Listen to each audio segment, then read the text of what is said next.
Only when you are peaceful, you can be happy. Only when you are peaceful, you can be creative.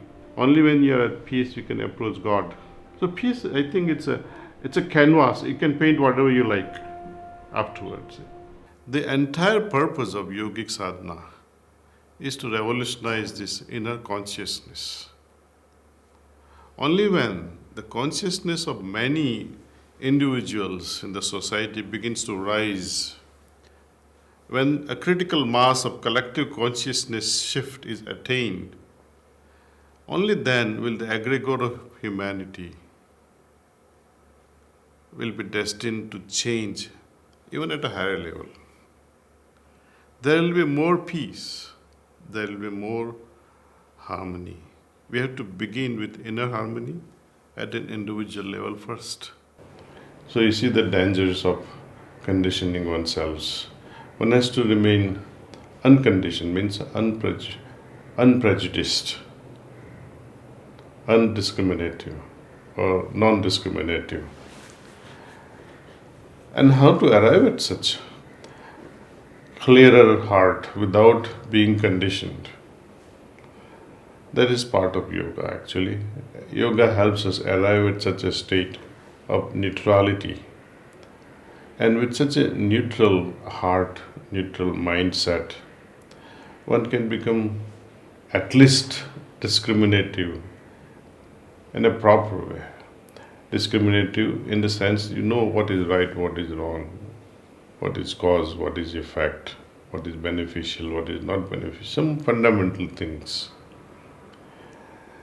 And when each individual in the society becomes so discriminative in a positive way, then the society only improves because each one is sensitized to an individual flourishing, individual happiness, individual peace. And when such thing happens, each individual is happy, each individual is at peace. Imagine the world. And such simple things are possible with meditation, see. And that's why Vedas talk about Vishwa Shanti, not personal Shanti. Personal Shanti, it's a selfish approach. Individual peace, it's a selfish approach. It's no better than a greedy person asking for more money. You as an individual, though asking for peace, still it is shallow approach until and unless we pray for all. That may all find peace. Then it is an evolution at an individual level. Yes, that's a prayer. And it has to be heartfelt and done repeatedly. And live in that moment, live with that attitude. Then the words will fail. Words are there to create a thought.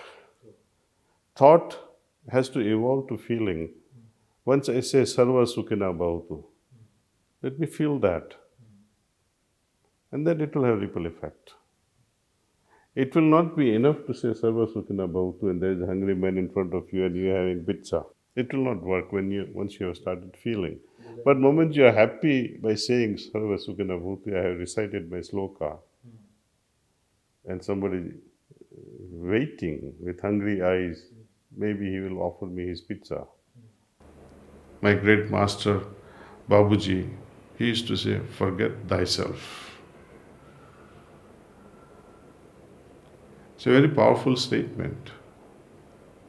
Individuality has to go for a group to flourish. The development of the feelings of universal brotherhood means breaking up of our individual network that separates one from the other, and the closer adherence to the tie of fraternity. This principle is very relevant today than any other periods in the human history. In essence, I do feel very strongly that individuality may be important at some level, but it takes a backseat when it comes to group flourishing or universal peace, for example, or universal happiness. In order to be creative, the number one prerequisite is peaceful environment, harmony within. right? How can I have that harmony within myself? Only through contemplative mind.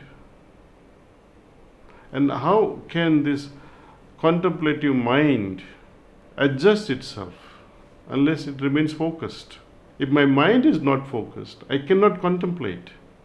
If I cannot contemplate, I cannot be in harmony within myself. And if there is no harmony within myself, I cannot be at peace. So the key somewhere lies in focusing my mind, training my mind, and how to focus on a cherished object that is going inward, being immersed in that state of love we call God. So the steps are very simple. Meditation trains my mind, helps me focus my mind, which in turn leads to contemplative mind, leads to harmony, leads to peace, and this peace is the mother of all. Only when you are peaceful you can be happy. Only when you are peaceful you can be creative. Only when you are at peace you can approach God. So peace, I think it's a canvas. You can paint whatever you like afterward.